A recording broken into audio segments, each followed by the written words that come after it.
what is the future that you choose? What does the world that you want to live in look like? And by taking time to allow yourself to have that vision, and that's often the hardest bit, that somehow we think that we don't matter, or what our vision of the world is doesn't matter because it's not happening anyway, or who am I to have that vision? And that's the thing that we have to face, and we have to go, no, like the future is created by all of us. And so what I want, what I envision is part of that creation. Welcome to SparkJoy, the podcast dedicated to celebrating the KonMari method and the transformative power of surrounding yourself with joy and letting go of all the rest. With your hosts and certified KonMari consultants, Kristen Ivy and Karen Sochi. And now, here's the show. Our time here is precious. It's easy to forget. When we connect to our hearts and minds and what unites us, our innate goodness and beauty, we find so much possibility, so much opportunity. This is the revolution. It's happening right now. It is to be found in the day-to-day movements of our lives. When we encounter it, we feel more alive. You don't have to be anything that you are not already. Find your voice, speak your truth, embody your values. How will you create beauty in the world? Our guest today, and author of that quote, is Amisha Ghadiali. She is the founder and host of the Future is Beautiful podcast and the author of the book by the same name. She also holds retreats combining yoga, meditation, and mindfulness. Welcome, Amisha. Thank you so much. Such a pleasure to be here. We're so glad to have you today. We'd love for you to start by sharing a little bit of your journey regarding finding the future is beautiful. What is your background? Well, I started off in politics. So I studied politics at university. I was volunteering with different NGOs, campaigns, an activist. And I left that world and then I moved in because I got a bit delusioned with mainstream traditional politics. I did a stint working at Westminster at the Houses of Parliament, and I did a stint interning in Congress in DC as well. And I became quite disillusioned by what I saw at the center of politics. And so I moved into sustainable fashion because I saw this as an industry that touched everything that our world is made up of. So through a piece of clothing, we can kind of understand how everything happens in our world, from farming right through to consumer culture. So that kind of led me there, away from politics, but my interest in politics had never really stopped. In 2010, in the UK, we had an election year, and I was thinking about how I wasn't excited about the election.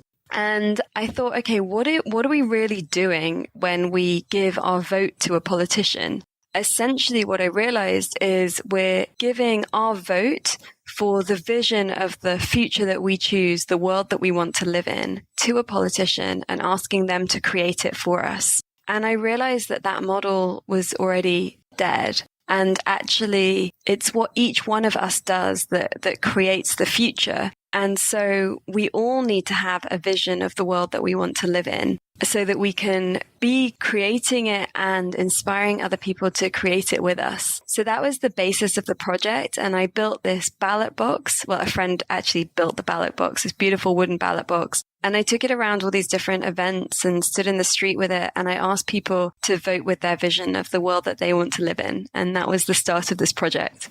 That is such an amazingly innovative project to undertake. It sounds like you've really identified something that you wanted to show or to bring to your community and did it in a really interesting, tangible way.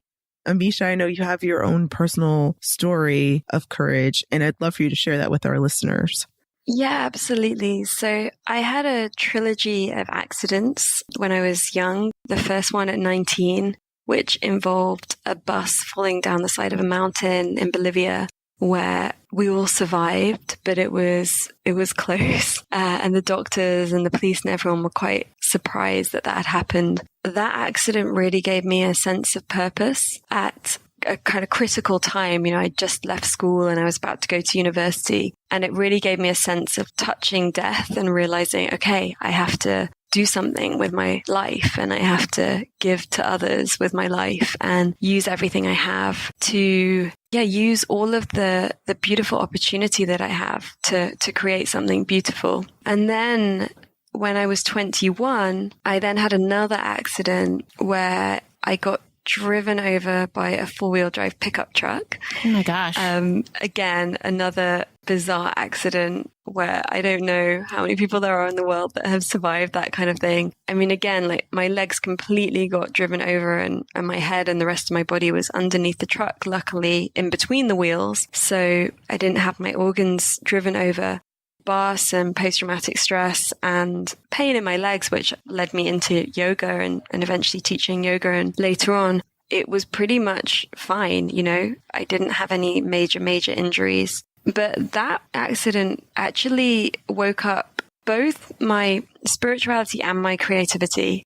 I realized that I'd become very academic and I'd become very hands-on, like volunteering, but I wasn't really making things for myself anymore. I wasn't doing things that were just pure expressions of who I was. And so that started a whole process where, you know, I started singing, I started making clothes, and then I started designing jewelry, which I then took into an actual label. And so that kind of opened up that aspect of my life. And then when I was 24, so 3 years after that, I was involved in another accident where a very dear friend of mine died.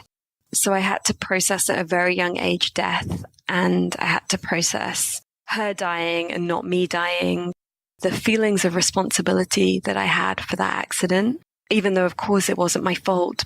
I definitely had to go through a whole process with that. And so that really brought me into a depth of spirituality because I went around trying to understand what death meant in different cultures and through different lenses in order to find a way to make peace with what had happened. And that's just one series of extraordinary events that happened in a short space of time between the ages of 19 and 24.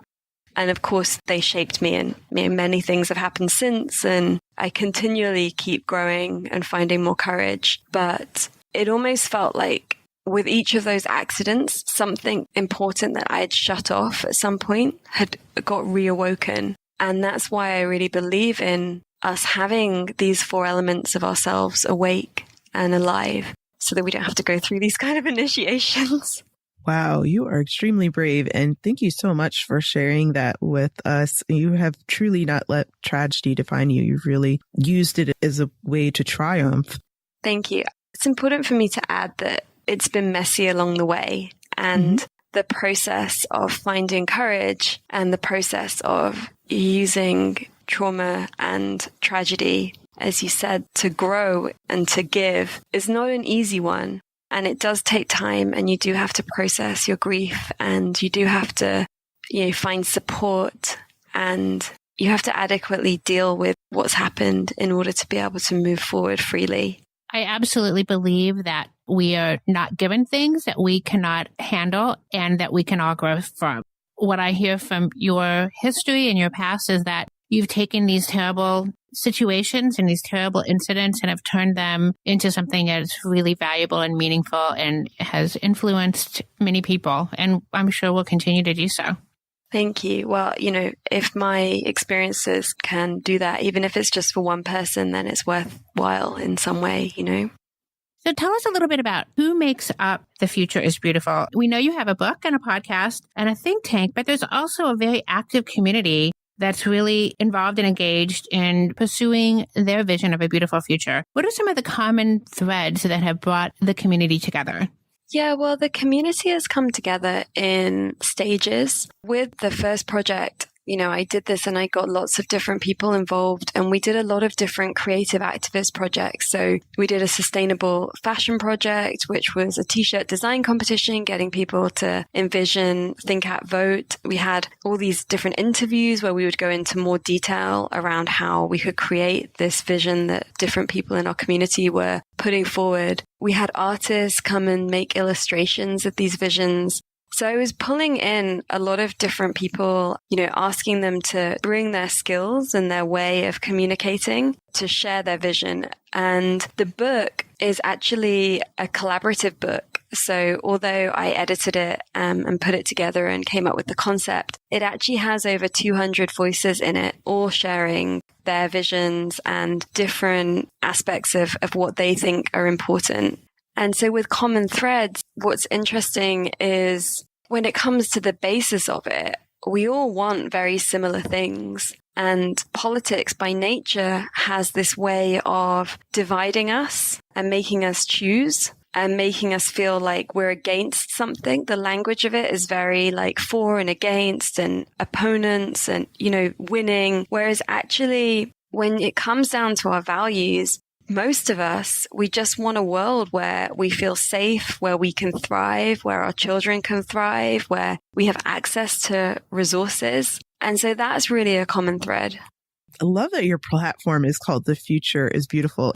Love that it's very declarative and it's not saying the future maybe will be beautiful one day, someday. It's very in the now, very grounded and present. And that's what KonMari method is all about. And I think that whole idea of exploring the vision is very connected to the fundamentals of KonMari. It's all about tidying our environments, but also encouraging us to take a look at our vision of our best lives and search for what brings us joy and what we want in our lives and the pursuit of joy. And often KonMari is viewed as self-centered or really focused on objects, but it's really all about using the vehicle of tidying to free ourselves from superfluous things and make more space to examine our core values. So I was curious, since you are a student of values, could you explore with us, that side of your work, and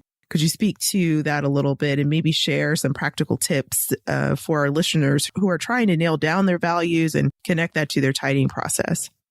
Yeah, absolutely. Well, I love the KonMari process. I'm doing it, but I'm working through some of my attachments as I go. I've definitely got a lot better over the years, and I have experienced, what it's like to hoard and to grow up around like lots of stuff and feel a strong attachment to stuff and how it can get in the way. I've done a lot of stuff with my clothes, for example, where I stopped buying clothes and I shared all this online. Like this was some years ago before kind of blogging about our clothes was such a big thing as it is now. And therefore I do still hoard some of my clothes because I don't buy so many more, but I'm constantly thinking I don't need these and trying to give more away. And I feel like our values are very similar to our homes. Essentially our values are how we live our lives. And so if it comes to just who you want to be outside of your very immediate world, of course, we have to look after ourselves. We have to look after our families. We have to look after like our unit of what makes our life possible. But there is a lot of evidence that suggests that if we're more active in community, if we stand up for the things that we believe in, that we have much more satisfaction, feelings of connection and happiness, actually. So in order to know where to start with that, there's so much going on in the world. It's a bit like when you go into the shops, there's so much. And how do you know what to give your energy to?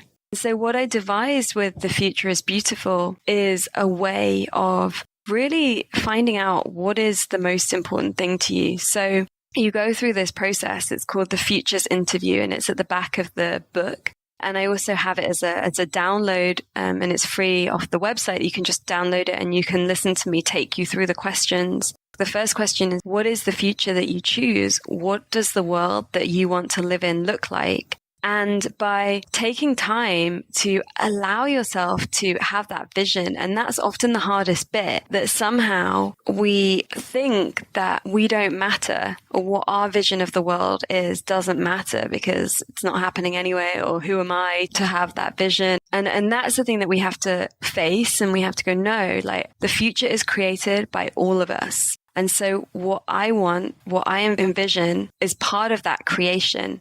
So once you've written down what your vision is, you can look back at it and you'll see that there are core values that are kind of out there. And I take you through a few more questions. So what's a think, which is something that has inspired that vision of the future that you have? So that might be a story or a book or a conversation that you had or a life experience that you've had that has shifted your perception. And maybe then there's an act of something that we can do in our day-to-day lives that doesn't cost anything. That's just a very simple behavior shift. And a vote, which is an organization or a company or something that's already creating this vision out in the world that we can support. So by the time you've answered all of those questions, you see the common themes, and actually it gives you a framework which is like, okay, I'm going to focus on this. I'm going to recognize that these are my values. So for example, when you're visioning your future, you might find that you're writing a lot about the environment and, seeing this like healthy, clear drinking water and these rolling hills and that kind of life. And so then you know that protecting the environment is where you want to put your energy. Likewise, it might be that you really imagine a world without child poverty, where every child has access to their basic needs. And so then that guides you to know that that is what you want to give your energy to and what your values are. I really like this idea of trying to move beyond just looking at those things that you don't like right now. For a lot of people, the energy is all about, well, I don't like this or I don't like that, without really identifying what it is that is meaningful. And I think having that vision of the world that you see yourself living in is really kind of critical to being able to be thoughtful about where you stand on different issues. And certainly in KonMari, that is really the basis for being able to move forward. Without a vision of how you want your day-to-day life to be, it's really hard to put that into practice. So it's super interesting. Many of your interviews and your podcast really focus on this idea of looking beyond the material world to find more meaning. And I know that our listeners would definitely be interested in hearing about some of the insights that you've gleaned from your interviews with your various guests. Can you share a little bit about some of those insights? Yeah, absolutely. So when I decided to start the podcast as a continuation of this project, part of the reason for that was I feel like we often live in silos, so we don't know what other people are doing that are not necessarily in our immediate world. By world, I mean we're interested in certain things, so we listen to certain things or we hang out with certain people. I found that even in this space of wanting to make the world more beautiful, and I found that friends that I have that are very much into the environment just don't really know what's being discussed in the spiritual circles. It's actually quite interesting. So this sounds almost like a contradiction because I just said find the thing that's the most alive for you and give your energy to that. But I think it's important to be open to just knowing how other people are thinking and talking about it in different areas. So I picked these areas that I feel are important for all of us to come alive in order for us to create this beautiful future. And that's our politics. So our politics with the small p, which is, our activism, our sense of what we're bringing to our communities. Our spirituality, which is just our connection to ourselves on a deeper level. And then it might be connected to a teacher, to a group, to something bigger. Our sustainability, our understanding of not taking more than we need and of what's happening to the world's resources. And our creativity, we need our creativity in order to find solutions and to move things forward. So I'm really interested in waking these four parts of us up. And that the more that we come out of those silos, then we become more integrated in the way that we are. And actually that we can bring all those different parts of ourselves to everything that we do. And that creates a richness. And so on the podcast, I've been interviewing different people that have different backgrounds. So for example, episode 1 is with Charles Eisenstein, who is an author and speaker that wrote a book called The More Beautiful World Our Hearts Know Is Possible, another book on sacred economics, and is working on a book on climate change right now. I've interviewed people like Satish Kumar, who is a Jain monk. He came to the UK from India.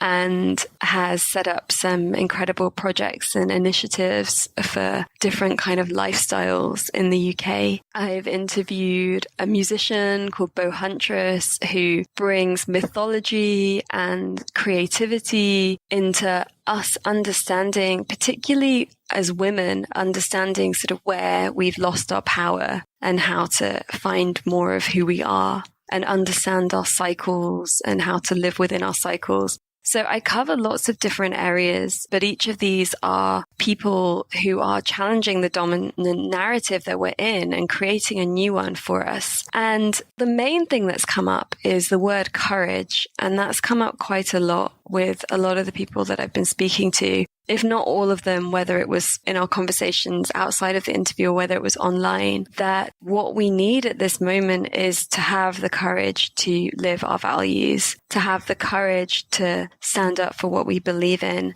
to have the courage to make changes in our lives. If we have a 9-to-5 job and it's making us feel depressed and exhausted all the time, that, you know, we can find courage to realize that another way is possible. That's for me the insight that's really stood out. Spirituality, sustainability, creativity, politics. If anyone of our listeners finds that they're living in a silo, this is exactly the areas of life that can help us really take a look beyond just ourselves or our homes or our immediate circle or bubble. This is really, really cool. You mentioned courage. I would love to hear ways that some of your guests have found that courage, because that is the common thread. Yeah, I mean, it's hard for me to tell their stories because that's them. They all have a different story. And sometimes it's been like losing a loved one through illness, or sometimes it's been a spiritual kind of waking up moment. What I find is that when you start to ask these questions, you find that we're so similar. You know, we've all been through things and we can use them to ignite our courage by finding other people that are doing the same thing and are going out in the world and creating the beauty that they see and that they imagine and that they believe is possible, that gives us permission to do the same. Well, here in the States and in the UK as well, there's just so much going on, and there's just a lot of concerns that people have about the future and where we're going. And it's kind of difficult to imagine at this point that we can find a way toward beauty. How do you feel we can best start moving toward that vision of a beautiful future now?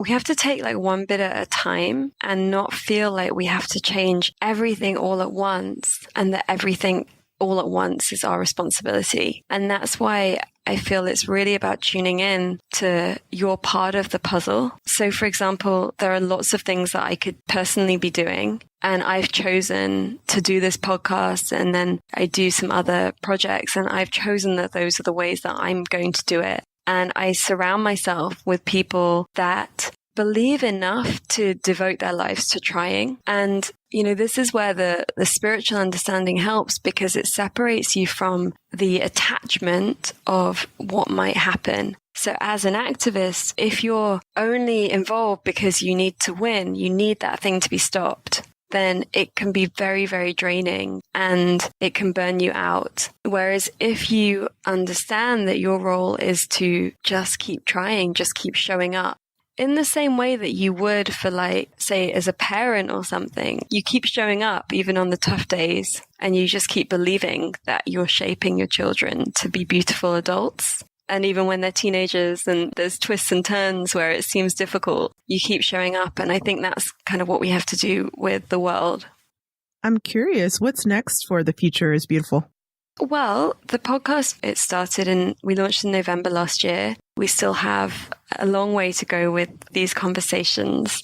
And I'm interested in creating more live events, so bringing people together in their communities to inspire each other and creating these networks of support. Because I feel like that's when you go from being somebody that, say, had a moment where you woke up in some way, and it might be that, you know, you read something in the news that changed the way that you saw the world. Or, you know, in my case, it was a combination of some accidents and near-death experiences mixed in with the studying that I was doing that kind of gave me my perspective. But you need other people that I want to say validate, and validate is a tough word because we kind of go around as kids looking for validation. That's sort of how we're brought up. And the more inner work you do on yourself, the more you try and move away from that. But you need validation in that you need someone to say to you like, yes, try and I'll help you, or I'll be here for you. And so for the podcast, when people are listening, I want our conversations that they hear to touch that part of them that has wanted to do something but not known how. And I'd love to create the communities locally in different parts of the world so that people can find each other and unite. Beautiful. And at this very moment, what is sparking joy for you today? Well, talking to the both of you is definitely sparking joy for me today. At the moment, I've just had a sort of re-love of healthy eating that goes in phases, I suppose. I'm just really enjoying eating really well at the moment. So today, food preparation has been very joyful. That feeling that I'm really nourishing myself. It's definitely all about taking a look at those simple little things and finding joy in every day, which is definitely something we are all about. That's great. So, Amisha, do you have any final words of wisdom for our listeners? Don't let anyone tell you that there's anything you can't do. The more people I talk about and the more stories I hear, the more I realize that a lot of the limitations that we face are our own and the cultural limitations that we perceive, but we really can find our courage and we really can create something beautiful. Thank you, Amisha. We loved having you on the show, and the future truly is beautiful. Thank you for sharing your message. Thank you. It's been a real pleasure. Amisha has a special offer for our listeners. She will provide a complimentary intuitive therapy consultation. You can contact her via her website, and that'll be available in the show notes. You can find Amisha at thefutureisbeautiful.co and at amisha.co.uk. The Future is Beautiful is on Instagram and Facebook under The Future is Beautiful. So now we want to hear from you. Tell us your burning, tidying questions or share stories about how KonMari has impacted your life. You can find us at SparkJoyPodcast.com and click Ask SparkJoy to leave a question or comment for a chance to be featured on next week's show. While you're there, sign up to join our SparkJoy podcast community and get notified when each episode airs. You can also join the SparkJoy podcast community on Facebook, Instagram, or Twitter at the handle @SparkJoy Podcast. Thanks for tuning in, and we hope your day sparks joy.